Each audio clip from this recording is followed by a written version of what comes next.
Welcome back to the channel, guys.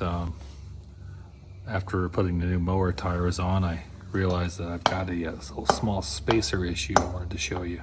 So on the tire itself, the hub is sliding back and forth.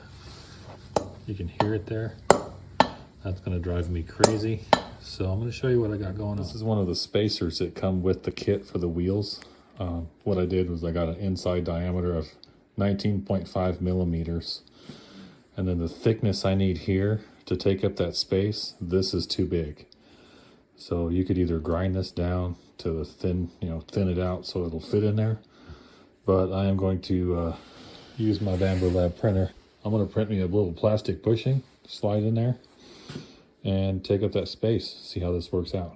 But what you're going to want to do is open up your 3D CAD software, and I like to use Fusion. So this is not a tutorial on Fusion. Okay, so I've designed my bushing. We are 3 millimeters thick here and 19.5 millimeters across this hole.